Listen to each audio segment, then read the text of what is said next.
Okay, we are back, and now we're going to go over our cluster B, and maybe we'll get to cluster C, depending how much endurance there is here. Personality disorders. And so we've got four here. They're going to include antisocial, borderline, histrionic, and narcissistic personality disorders. And you can see similar disorders that you would have to provide a differential diagnosis with in order to rule them out. And so with antisocial personality disorders, sometimes what we do see is conduct disorder at an early age. Or reactive attachment disorder, which could turn into conduct disorder. And then my apologies, I'm uploading your last video. That's my bad, guys. Okay. Uh, okay, we don't need everything to pop up. Which could be diagnosed as conduct disorder, and then if that is not treated, there's the potential that that could snowball into antisocial personality disorder once somebody hits the age of 18. With borderline personality disorder, it's very emotion and mood based, and so you can see the overlap of other mood disorders. So you might have to provide a differential diagnosis, or there may be accompanying mood disorders along with the borderline personality disorder. Histrionic personality disorder, same thing with mood, and there could also be somatoform disorders because attention is part of histrionic personality disorder. So somebody who is seeking attention regularly, you might see something like factitious disorder by proxy or factitious disorder, again, to gain attention from others. Then we have narcissistic personality disorder, and you could see some manic symptoms associated with it that could overlap. So we're going to go into all of the key features of these. Just in general, I have lots of images for these B because in general, if you do go into the field, maybe it's social work, maybe it's human services, maybe it's counseling, maybe it's a criminal justice system, you are probably more likely than not going to see cluster B personality disorders than any other type of personality disorder. So these are commonly the ones that we really focus on, even though there is a chance you could run into the other ones as well. But people with antisocial personality disorder, they don't care about rules, the rights of others, they're deceptive, they're manipulative, they can be aggressive. People who are borderline have intense emotions, they fear abandonment, very unstable relationships, and can have core identity issues. People who have histrionic personality disorder, they're very dramatic, they can be very provocative sexually, and again, we're looking at attention because they need to be the center of it. And then narcissistic personality disorder. Yes, we probably all know somebody who's a little narcissistic, but we may not know somebody who has narcissistic personality disorder. There is a fine line there. But they do feel superior or special. They don't have empathy for others. They need to be admired by others. They exploit others for their own gain, and they are very sensitive to rejection. You can see the overlap in these as well. You could be diagnosed with multiple personality disorders at the same time. One interesting one, and you can look it up as well. There are some individuals in our society that are more prevalent than others that professionals are saying may have a mixture of antisocial and narcissistic personality disorder, which we conceptualize as a malignant narcissist. So you could go ahead and check that out if you are so inclined. All right, so let's start with antisocial personality disorder. So this is going to be a pervasive disregard for and violation of the rights of others occurring since about 8 or 15. And so you need to just have kind of evidence since then. Because again, so we're looking at like later adolescence, early adulthood for the development of this personality, basically. And you just need three or more of the following.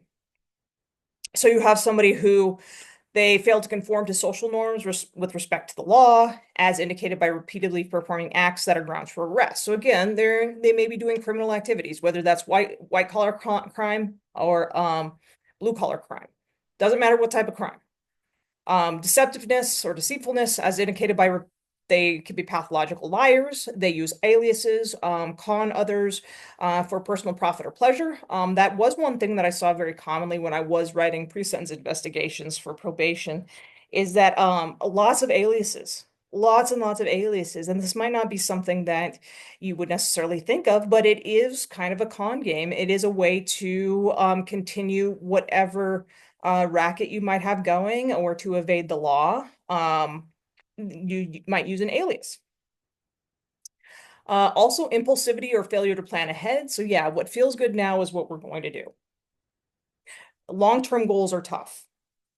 Irritability and aggressiveness, as indicated by repeated fights or assaults. And again, just so you know, somebody who has antisocial personality disorder just needs three of these, and you can mix and match to your heart's delight. So some individuals with this may be very aggressive, some might not be aggressive at all. So again, it's a mixture. Not everybody with any of these personalities disorders is going to look the same. Reckless disregard for the safety of self or others. So they might do incredibly risky activities, drive 150 miles per hour, cut people off in traffic, um, again, assault others. They don't care about whether they themselves or other people live or die. They're irresponsible. They have a hard time consistently maintaining a job or honoring financial obligations. So if you loan them money, they may not pay you back. If you loan them your car, they may not pay you back. If they do work for you, they may not pay you. Or if you do work for them, they may not pay you. Sorry, get my words straight here. Some, they may lack remorse, so they don't feel guilt. They're indifferent or rationalize when they hurt other people, when they mistreat other people, or if they steal from other people. Even in regard to an easy one would be talking about like, yeah, I stole from Walmart. Well, Walmart's a multi-billion dollar corporation. They won't miss it. And you're going to rationalize your criminal behavior.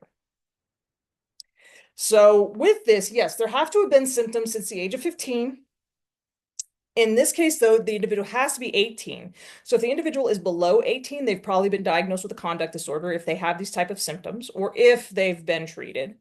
But in this case, yes, somebody is at least 18. There's evidence since 15 or before, and it's not exclusively during the course of schizophrenia or bipolar disorder. So you'd have to rule out like a psychotic episode or a manic episode. Um, but again, even with antisocial personality disorder, people with this disorder are not showing up to therapy saying, I need help. It's usually once there is, again, a crisis that happens that these individuals will end up getting treatment or being identified because that maybe they do something illegal and get arrested, or they end up again wrecking their car at 150 miles per hour, so they're in the hospital and they get arrested. But that's usually the way that they end up in some sort of treatment or being identified because they are not going to show up in therapy. Okay.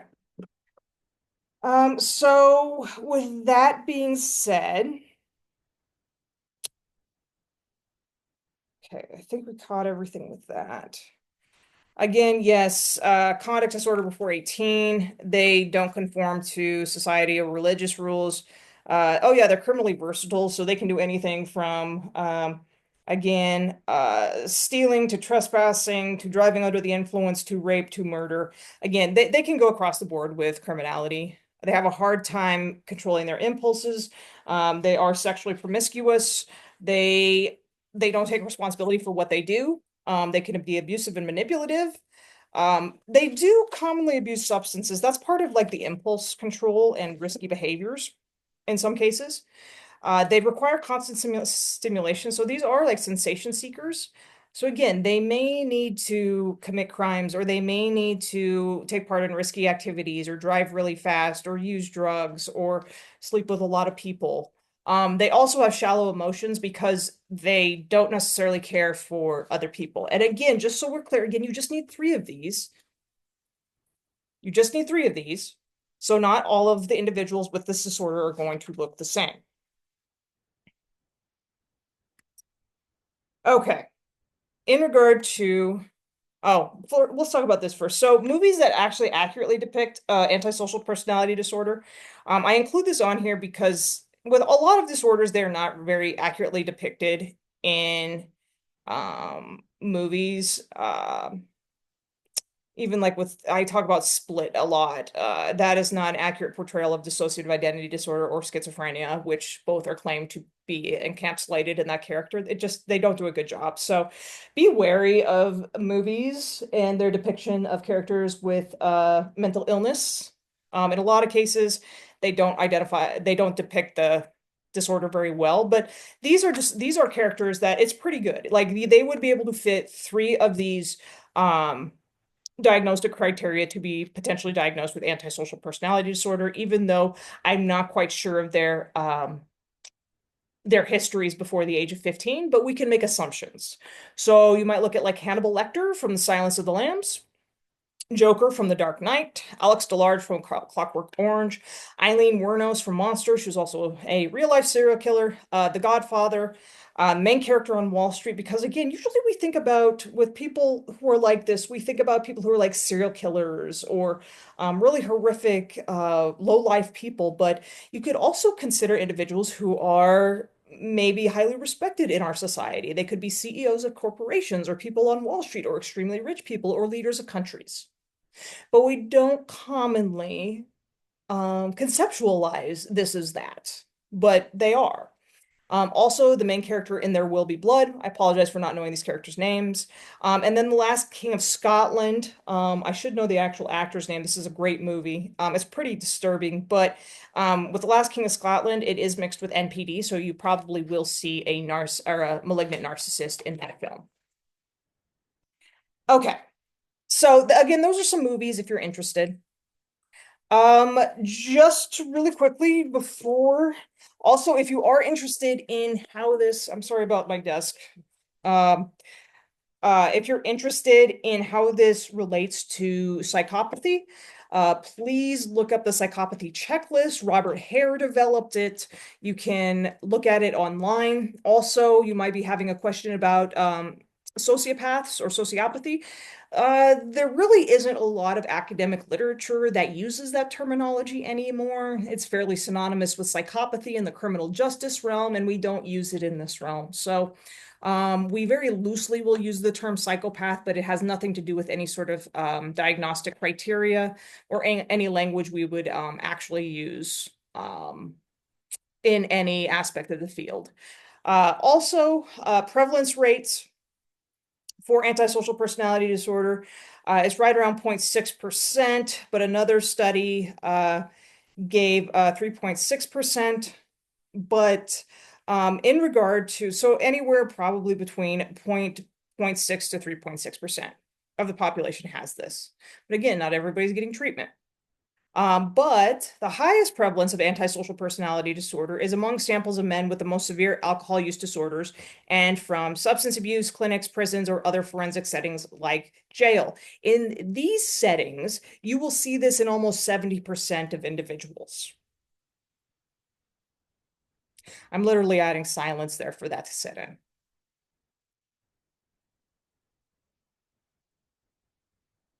Okay, so some of the risk factors for this, you might see child abuse or neglect, unstable parenting, in like inconsistent parents.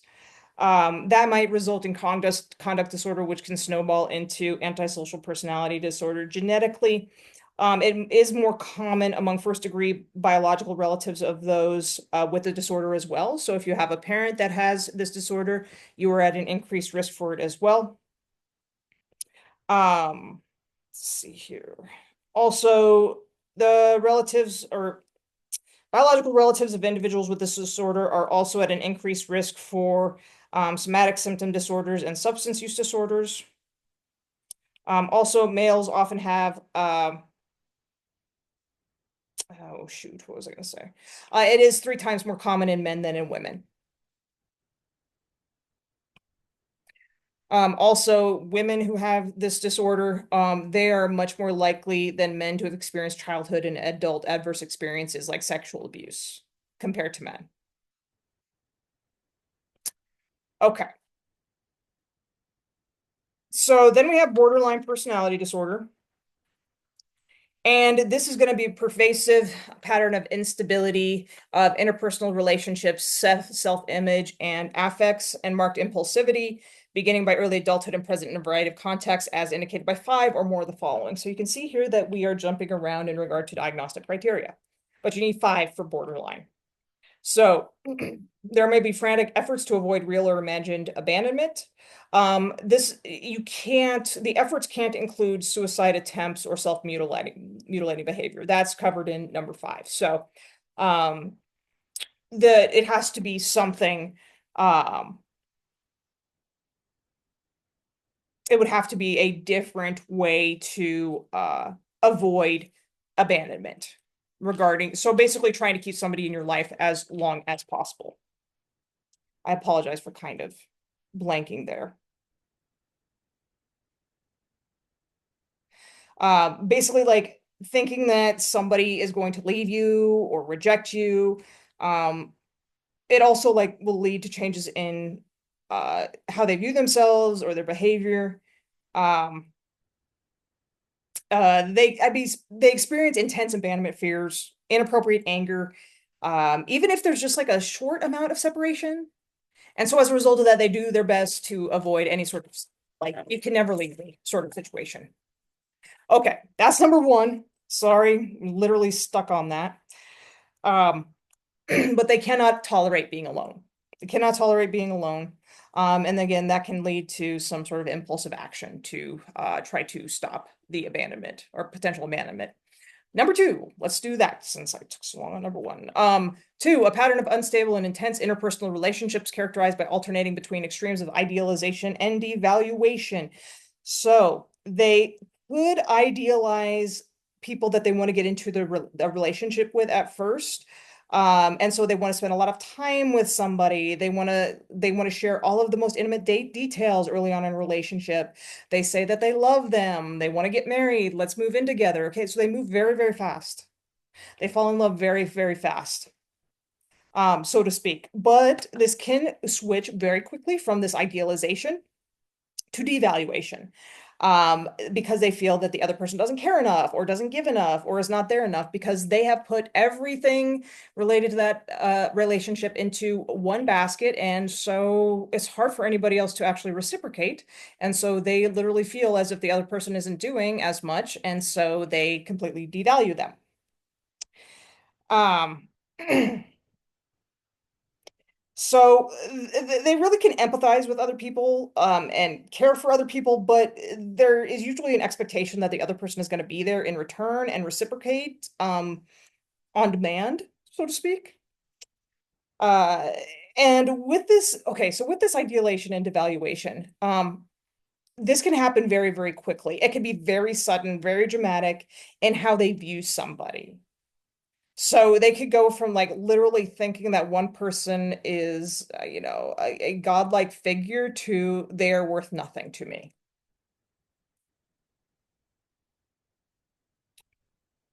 Okay.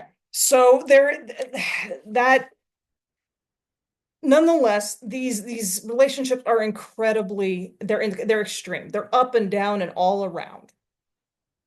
There's also potential identity disturbance. There's a marked and persistent unstable self image and sense of self. Um, and with this we can talk about when we talk about the causes or the correlatives of this disorder, it might be more understandable because there's commonly early childhood experiences that cause this disorder or related to the development of this disorder. And so in regard to that, an individual may not have had the opportunity to actually develop an identity. um they may not feel like they exist at all. And so people with this, it can be really painful, frightening. Um, this can occur in situations in which the individual feels a lack of a meaningful relationship or supportive. Um, so this lack of a full and enduring identity, it can make it into hard for somebody with this disorder to identify like the maladaptive patterns, that can lead to patterns of troubled relationships. So they can't really tell that, um, these negative behaviors or inappropriate or damaging behaviors in relationships are causing the issues in a relationship. Okay, so there can also be impulsivity in at least two areas that are potentially self-damaging. Okay, so this could be like spending, sex, substance abuse, reckless driving, binge eating. Again, you cannot include suicidal ideation or self-mutilation in this. Um, that's a number five still. But again, two areas. Also, recurrent suicidal behavior, gestures, or threats of self-mutilating behavior. Um, it can be in a variety of contexts. as to why this occurs, but these individuals do have higher rates of suicide attempts and self-mutilation than in a lot of other disorders. There's a lot of affective instability too, and it's due to the like their reactive mood. Um, they can have intense episodic dysphoria, irritability, anxiety, usually lasting a few hours and only rarely more than a few days. So this is going to be different than a manic episode.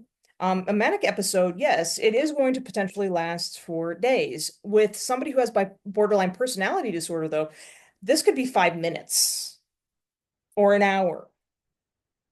It doesn't last as long as a manic episode. Somebody 1 minute can be screaming and yelling and rageful, and then the next minute they're just fine. That is borderline. That is not bipolar disorder. I know people will conceptualize that type of behavior as, oh, you are bipolar. No, no, that's not bipolar disorder. Mania does not work like that. That is more in the line with a borderline personality disorder symptom. And then we got six. We just talked about six. Seven, chronic feelings of emptiness. Um, and that's usually coming along with feeling alone, even if they're around other people, they're easily bored. They could be sensation seekers as well, and then that rolls over into the impulsivity. And they may do this in order to avoid feeling empty and alone. So it's kind of cyclical in nature. Also, inappropriate, intense anger or difficulty controlling anger. So there may be temper issues, constant anger, recurrent physical fights. An example of somebody like an individual told me about their experience with this, and what they indicated was that um, there again, you'll see commonly emotional regulation issues with individuals with borderline personality disorder because they may get upset, and then again they don't have the skills or coping mechanisms to calm themselves down like a lot of people do. And so as a result of that, the anger just keeps ramping up and ramping up and ramping up and ramping up. And again, per these reports, again, this is only anecdotal, but somebody could potentially black out and just rage. And this could be verbal, this could be physical in nature, but it's almost as if somebody blacks out because they're so rageful. And until they hit that point, um, they cannot bring that rage down. And so they have a hard time controlling it. They may have major issues with emotional regulation. I need to say may, because not everybody with this has that. Okay. Inappropriate. Yes, we just talked about transient stress-related paranoid ideation or severe dissociative symptoms. We have talked about disassociation, and this can be related to high levels of anxiety or stress as well. Um, and again, they're usually not big enough where you're going to have to potentially diagnose with an additional, like a dissociative disorder necessarily, but they still can be present. They will commonly most frequently happen in response to, like, okay, if somebody thinks that they're going to be abandoned, or if they are actually somebody is going to leave them. And this can happen minutes to hours. And until those stress levels or anxiety goes down, again, this might happen on and off, but it usually is just the result of, or is the result, not just, is the result of stress and anxiety.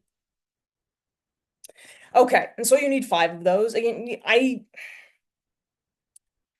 you're going to, again, with antisocial personality, again, you go into the criminal justice system, you're probably going to see this. If you go into the realm of psychology out in the field in a lot of different contexts, you're probably going to see this one. Here's another image related to this. Trying to see, I think there's not much else here. Yes. Out of control emotions, they can't soothe themselves, hypersensitive to abandonment. Yeah, they're going to be clingy or too tight to others because, again, they're scared of being abandoned. History of suicide attempts and self mutilation. Yeah, depression, anxiety, anger, and suicidality come along with that as well. Okay, so I'm just going to go with this, and then we'll talk about the quiet subtype. These other subtypes aren't diagnosable, or other types of this aren't necessarily diagnosable, but they are things that the clinicians can consider in treatment plans. Okay, so when it comes to the prevalence rate, One survey, National Comorbidity Survey, stated there was a 1.4% prevalence rate. National Epidemiological Survey on Alcohol and Related Conditions was 6%. That 7 epidemiological studies with 6 in the US, they found a median prevalence rate of 2.7%. In primary care settings, it's going to be 6%. Outpatient mental health clinics, 10%, and inpatient psychiatric facilities, 20%. So you can see as you get closer to full inpatient psychiatric facilities, the rates just jump. But in the general population, it's probably around 3% or so. And then again, 6 to 20% depending upon level of care of people in treatment. With the development, of course, of this, it's typically been thought of as an adult onset disorder, but there are kids out there that are like 12 and 13 years old that already exhibit these characteristics, and they can meet full criteria. Um, it is a disorder with a poor symptomatic course, and so in some cases, the symptoms may dissipate as people get into their 30s and 40s. Research has been done on that, but then also there's additional research that shows that, let's see here. Oh, yes, prospective follow-up studies have found that stable remissions of 1 to 8 years are very common. The impulsivity decreases as individuals get older as well.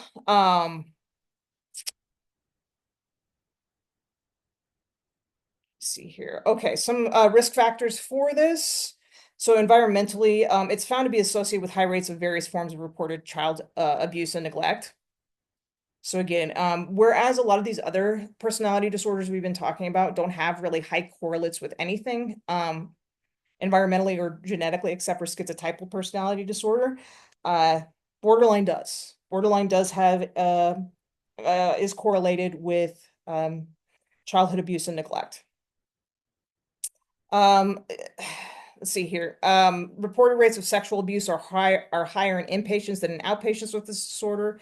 That suggests a history of sexual abuse is as much a risk factor for the severity of borderline psychopathology as it is for the disorder itself. So, an empirically based consensus is there suggesting a childhood history of reported sexual abuse is neither necessary nor sufficient for the development of this.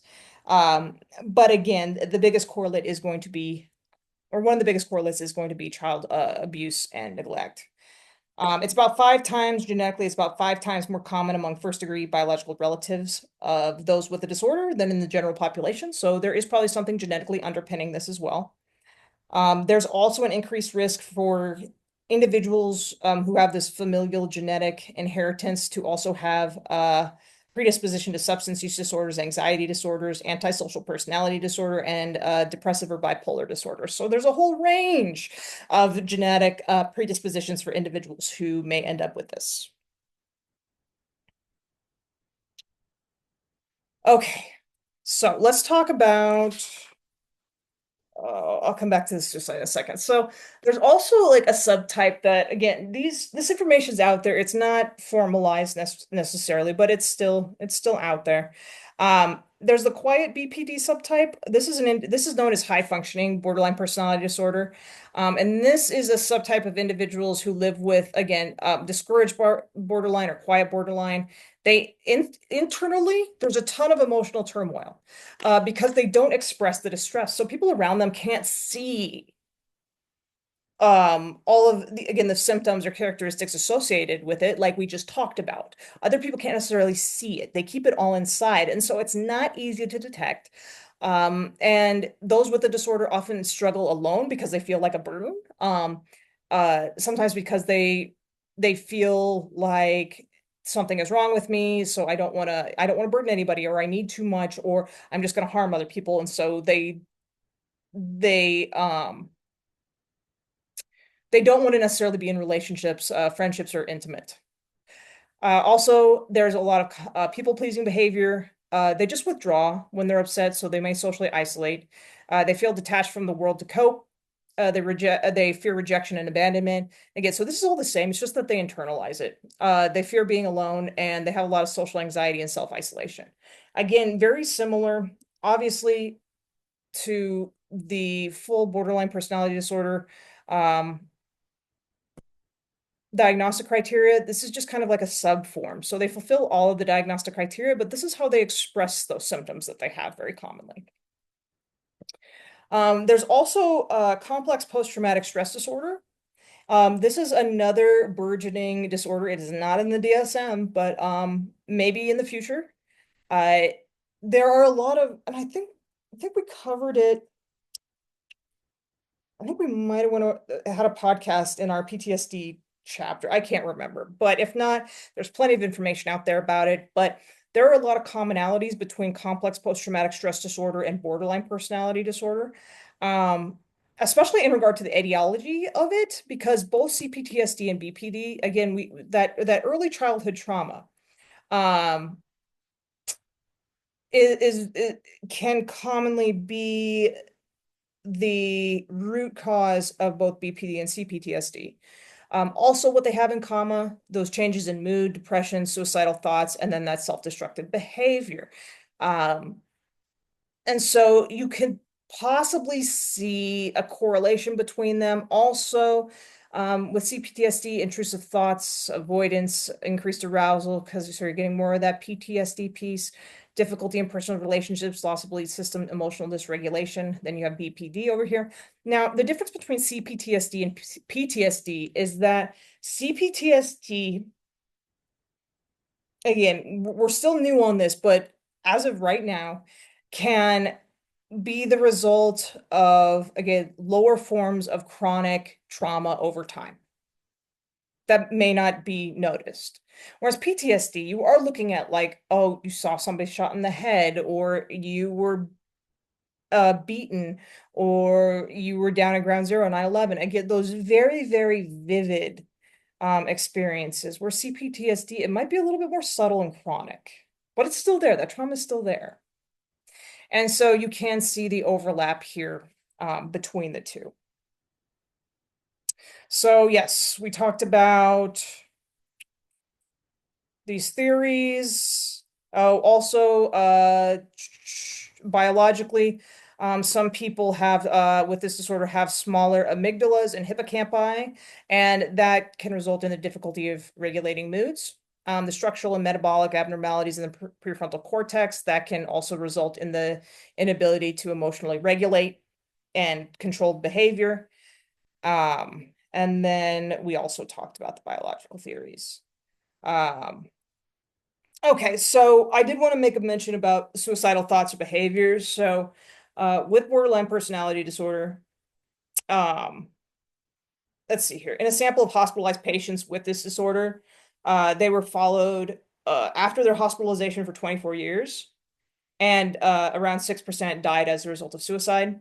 And that was compared to 1.4% of people in a sample of individuals with personality disorders other than this. So, in that sample, 6% committed suicide.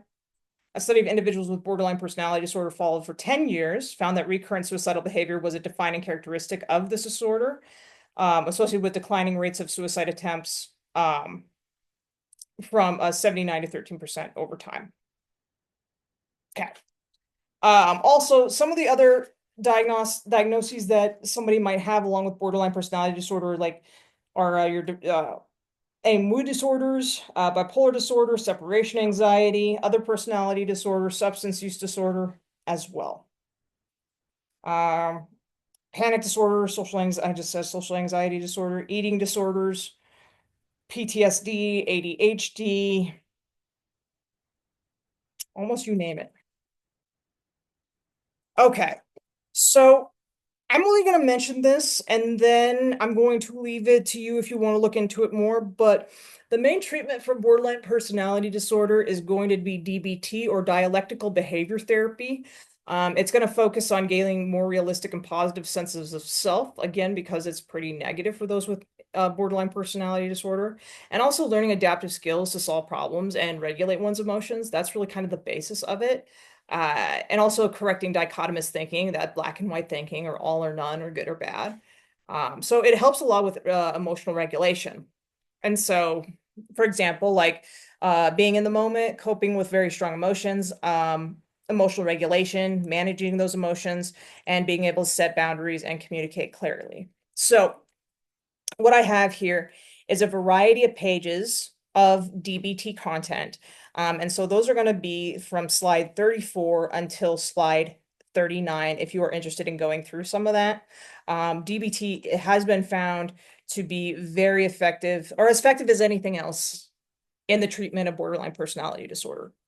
Some movies that pretty accurately depict BPD, Eternal Sunshine of the Spotless Mind, Gia, Girl Interrupted, Silver Linings Playbook, 13, and Prozac Nation. Those have pretty great um, portrayals. Okay, so let's talk about histrionic and narcissistic personality disorder, then we're going to take another break. So, histrionic personality disorder, these are individuals that are going to seek out attention. It's going to be very attention based. There's excessive emotionality and attention-seeking behavior, again, beginning by early adulthood and across situations, not just in specific ones. And they have to have at least 5 of the following criteria. They're uncomfortable in situations where they're not the center of attention. Interacting with others can be characterized by like inappropriate sexual, seductive, or provocative behavior. So again, maybe sitting on people's laps, touching people inappropriately, um, dressing in sexually provocative ways to gain attention, displaying rapidly shifting and shallow expression of emotions. Um, so again, depending upon the situation that they're in, they're going to shift um, how they express their emotions. Um, Let me see here. They draw attention to themselves through their physical appearance. They are going to be the one that's like lively and dramatic. I should have mentioned that. They're going to be charming, enthusiastic, flirtatious. Um, they're going to be the life of the party.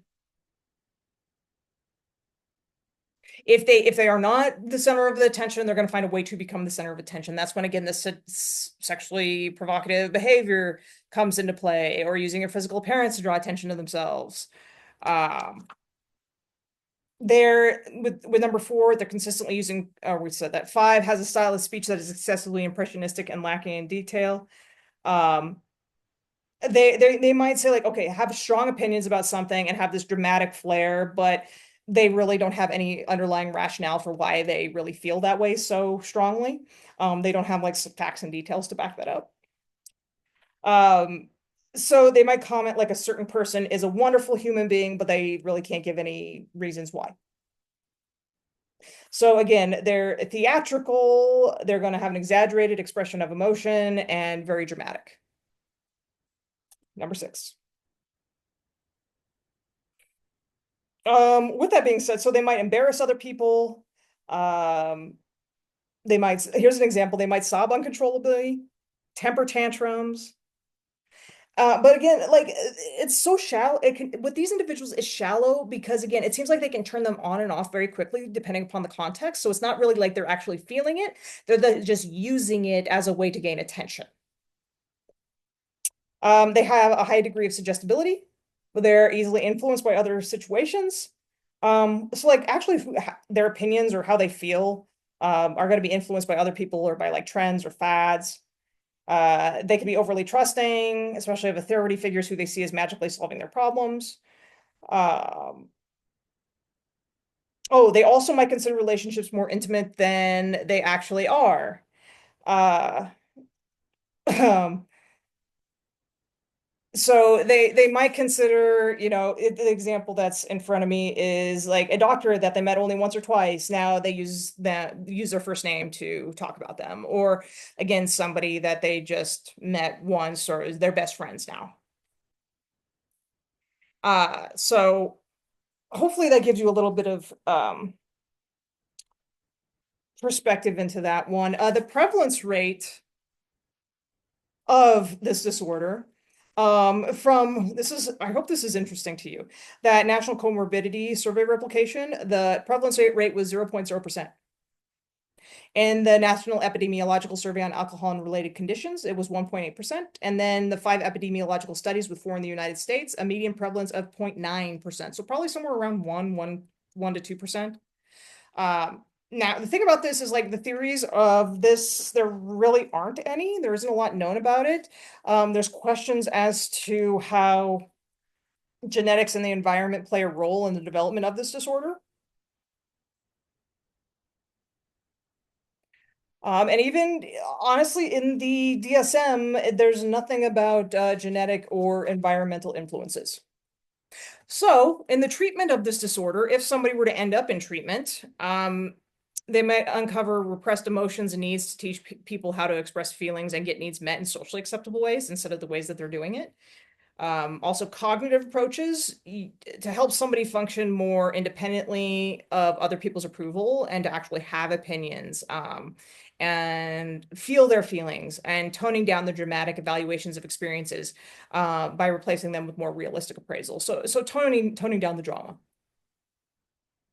and toning down the need for other people's attention at all times and feeling secure with oneself. Okay, so then we have narcissistic personality disorder. And this is a pervasive pattern of grandiosity in fantasy or behavior, need for admiration, and a lack of empathy. Again, so now you could already see a little bit of a crossover with antisocial personality disorder.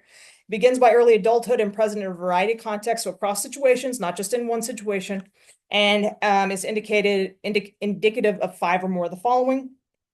They have a grandiose sense of self-importance. So they exaggerate their achievements and their talents. They overestimate their abilities. They talk about their accomplishments way too much. They're boastful. They're pretentious. They're going to assume that others attribute like a lot of value to the things that they do, and then they're surprised when people don't. They devalue the contribution of others and overvalue their own.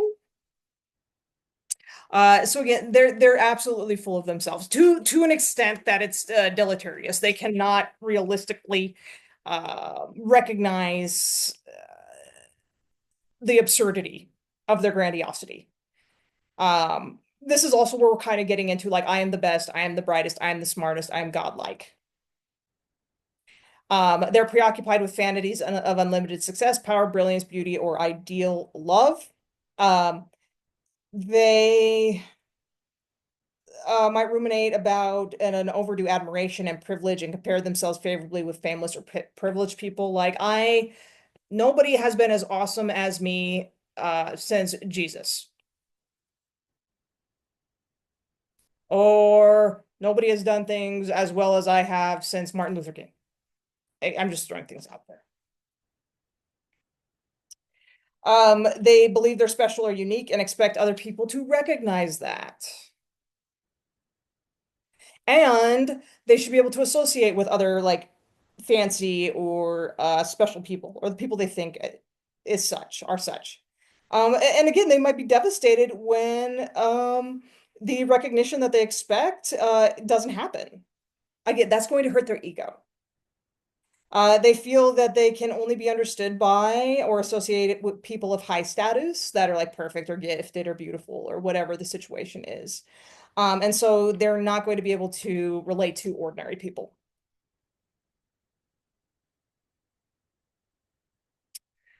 Let's see here. They do require excessive admiration. But again, their self-esteem is very fragile. These are very insecure people underneath it all. They might seem like they're excessively confident and secure, but they're very insecure underneath so their self-esteem is very fragile. And their struggle with they have a lot of self-doubt, self-criticism, emptiness. And so as a result of that, they're going to have to seek others' admiration for how awesome they are. They might be preoccupied with how well they're doing and how favorably they're regarded by others, again, to really bolster that self-esteem so it doesn't collapse. When they arrive to anything, they think that they need to be graded with like a red carpet, basically. And um, if like people are not impressed with the shirt they're wearing or the shoes they're wearing, they're extremely um, astonished or blown over because, again, they were the best and brightest of everything. They're going to fish for compliments. They're going to be very charming. They're going to have a lot of entitlement. Again, they're going to expect favorable treatment um, or automatic compliance with their expectations without having to do anything. That is entitlement in and of itself. They expect to be catered to, and when that doesn't happen, they are furious. So they think that they don't have to wait in line, that they're going to be more important to them. And again, when this doesn't happen, they are irritated. They expect to get whatever they want, um, whenever they want, no matter what it might mean to others or how hard might other people might have to work. Um, and this sense of entitlement, along with not being able to understand the wants and needs of others, can result in the conscious or unwitting exploitation of others. So there we get into conning other people even, or being exploitative. Uh, they these individuals are going to form friendships or romantic relationships if the other person seems likely to advance their purposes or enhance their self-esteem. So again, they're going to do something for them. They're going to be useful for some sort of purpose, to do other things for them or to make them feel good about themselves or make them look good.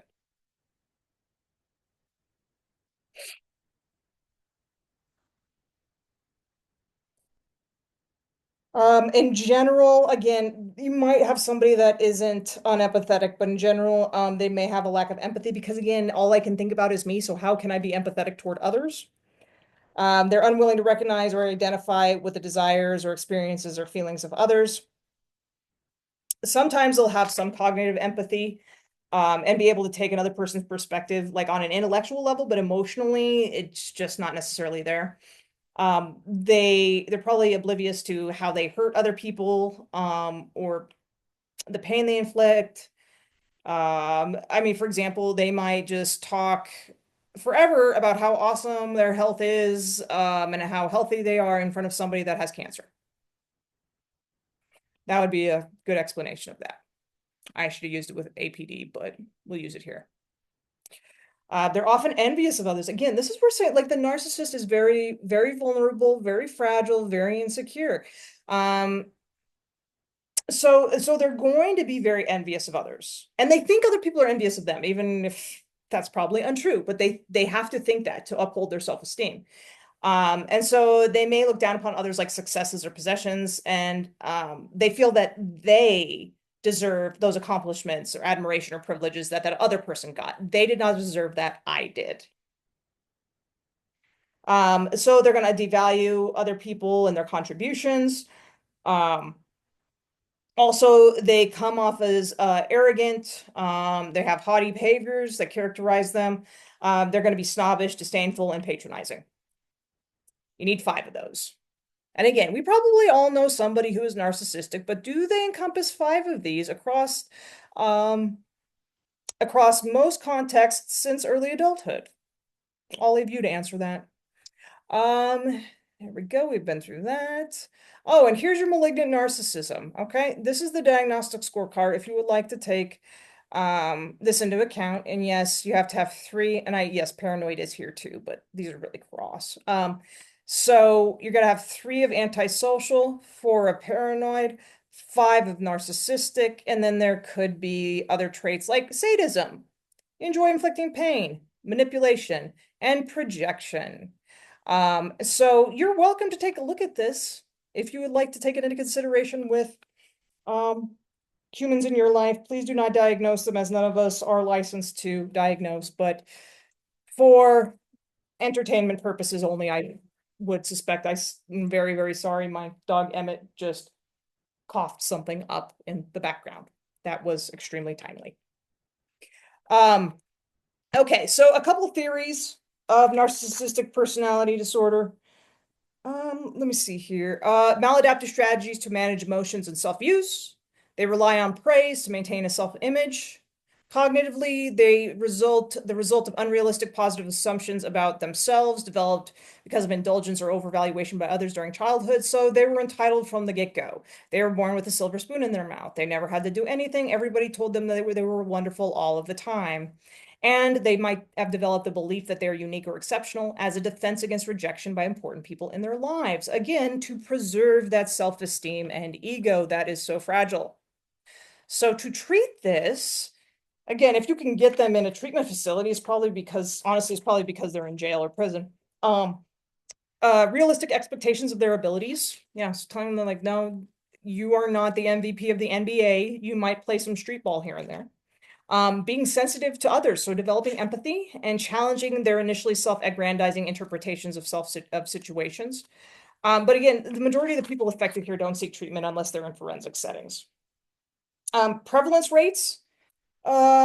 Just quickly, oh, we've got this too. Okay, so prevalence rates, again, the National Comorbidity Survey replication of 0%. Again, because it's hard to find these people unless they're in forensic settings. The National Epidemiological Survey on Alcohol and Related Conditions, that was 6%. And again, that's probably because we've got substance abuse in there too. Review of 5 epidemiological studies, 4 in the US, found a median prevalence rate of 1.6%. But looking at, and I don't have forensic numbers in front of me, looking at forensic institutions, it's probably higher rates. Let's see here. In regard to sex and gender related differences, 50 to 75% of those diagnosed with this are men. So obviously 25 to 50% are women. Movies that accurately depict narcissistic personality disorder, American Psycho, phenomenal. Phenomenal. And honestly, I think he's a malignant narcissist, but you be the judge. Cruel Intentions, Gone with the Wind, if we want to go with a classic, and also Funny Girl. So, with that being said, I hope that everybody's doing well. We're going to take a break and I'll come back with the third, but I think we have gone on quite a while, so we're just going to take a break. And so I will see you in the future.